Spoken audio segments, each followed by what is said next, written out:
नमस्कार दोस्तों, कैसे हैं आप लोग। उम्मीद करता हूँ सब लोग बढ़िया होंगे। तो आज की इस डिटेल्ड वीडियो में हम बात करने वाले हैं इंडियन पीनल कोड के सेक्शन 11 के बारे में। ये एक छोटा सा सेक्शन है लेकिन इसका प्रैक्टिकल इम्पैक्ट क्रिमिनल लॉ की इंटरप्रिटेशन में बहुत बड़ा होता है। इस पूरी वीडियो को एंड तक जरूर देखिए क्योंकि हम एग्जाम्पल्स, रियल लाइफ सिनेरियोज और लीगल इम्प्लीकेशंस को सिंपल लैंग्वेज में समझेंगे। Let's begin. आईपीसी का ओवरव्यू। सबसे पहले छोटा सा रिकेप। आईपीसी यानी इंडियन पेनल कोड 1860 में इनेक्ट हुआ था। ये क्रिमिनल लॉ का बैकबोन है और हर क्राइम की डेफिनेशन, पनिशमेंट और लाइबिलिटी को एक्सप्लेन करता है। जब भी कोई केस कोर्ट में जाता है, आईपीसी की डेफिनेशंस बहुत क्रूशियल होती हैं। सेक्शन 11 क्या कहता है। अब सीधे चलते हैं हमारे मेन टॉपिक पर, आईपीसी सेक्शन 11। इस सेक्शन का एग्जैक्ट वर्डिंग कुछ इस प्रकार से है। The word person include any company और एसोसिएशन और body of persons weather incorporated और नॉट। इसका मतलब सिंपल शब्दों में ये है कि जब आईपीसी के किसी भी सेक्शन में पर्सन वर्ड यूज़ होता है तो उसका मतलब सिर्फ एक इंसान नहीं होता, बल्कि company, societies, trust, partnerships, NGO सारे इंक्लूडेड होते हैं, चाहे वो रजिस्टर्ड हो या ना हो। सेक्शन 11 का इम्पोर्टेंस। ये सेक्शन इसलिए इम्पोर्टेंट है क्योंकि क्रिमिनल लाइबिलिटी सिर्फ इंसानों पर नहीं लगती। बहुत सारे क्राइम्स कॉर्पोरेट एंटिटी द्वारा भी किए जा सकते हैं, जैसे fraud, negligence, environmental violations, tax evasion, cheating, public nuisance etcetera. इस सेक्शन की वजह से लॉ प्रिवेंट करता है कि कोई ऑर्गेनाइजेशन अपनी लीगल आइडेंटिटी का मिसयूज़ ना करे। Incorporated versus unincorporated bodies. आइए थोड़ा डिटेल में जानते हैं। इनकॉर्पोरेटेड बॉडीज़, इनमें आती हैं कंपनीज, एलएलपीज, रजिस्टर्ड सोसाइटीज़, ट्रस्ट। इनकी एक सेपरेट लीगल आइडेंटिटी होती है। यूनिकॉर्पोरेटेड बॉडीज़, इनमें शामिल है associations, clubs, temporary groups, non registered committees.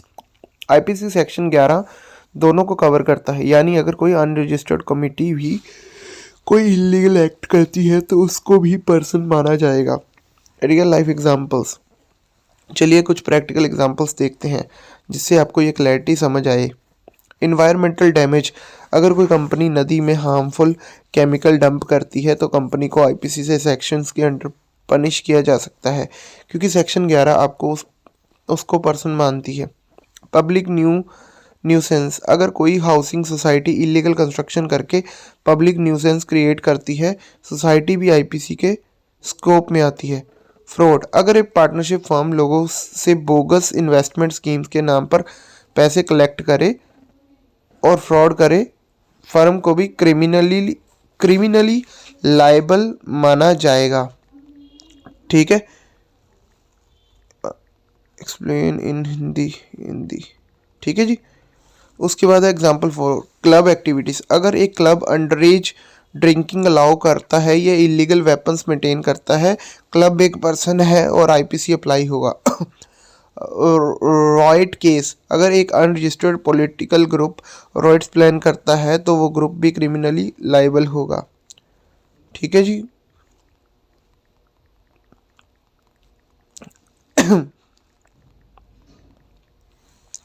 Corporate criminal liability.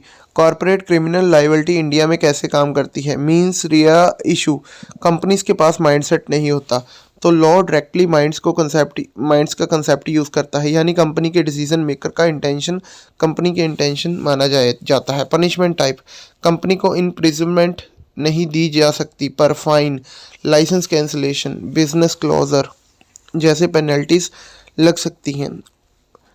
विकॉरियस liability. Company के एम्प्लॉइज़ के इलीगल एक्ट्स के लिए कंपनी लाइबल हो सकती है अगर वो कोर्स ऑफ एम्प्लॉयमेंट में हुआ हो। सेगमेंट 7 की बात करें।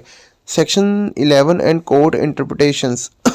कई जुडिशियल इंटरप्रिटेशन ने सेक्शन 11 को स्ट्रेंथन किया है। ठीक है, कोर्ट्स ने बार बार क्लैरिफाई किया है पर्सन एक बोर्ड टर्म है, लॉ को नैरो सेंस में भी नहीं पढ़ना चाहिए। कंपनी के एजेंट, बोर्ड मेंबर्स और पार्टनर इंटरेक्टली लायबल हो सकते हैं। क्रिमिनल केसेस में ऑर्गेनाइजेशन की रोल एस्टेब्लिश होना जरूरी है। इस सेक्शन का पर्पस ये इंश्योर करता है कि कोई ग्रुप लॉ के लूपहोल्स का मिसयूज ना करे। ठीक है, ये कुछ मिसकंसेप्शन बहुत कॉमन है। कंपनी पर क्रिमिनल केस नहीं चल सकता, बिल्कुल चल सकता है। आईपीसी सिर्फ इंडिविजुअल पर अप्लाई होती है, नहीं, कंपनीज और एसोसिएशन भी इंक्लूडेड है। अनरजिस्टर्ड ग्रुप्स सेफ जोन में है। सेक्शन 11 में अनरजिस्टर्ड बॉडीज को भी पर्सन माना जाता है। तो दोस्तों ये था आईपीसी सेक्शन 11, एक कॉम्प्रिहेंसिव एक्सप्लेनेशन उसका। आपने देखा कि ये छोटा सा सेक्शन कितना सिग्निफिकेंट है। ये इंश्योर करता है कि कोई भी कॉरपोरेट एंटिटी या ग्रुप लॉ के ऊपर नहीं है। अगर आपको ये वीडियो पसंद आई तो लाइक, शेयर और सब्सक्राइब जरूर करें। नेक्स्ट वीडियो में हम मिलते हैं एक नए लीगल टॉपिक के साथ। धन्यवाद।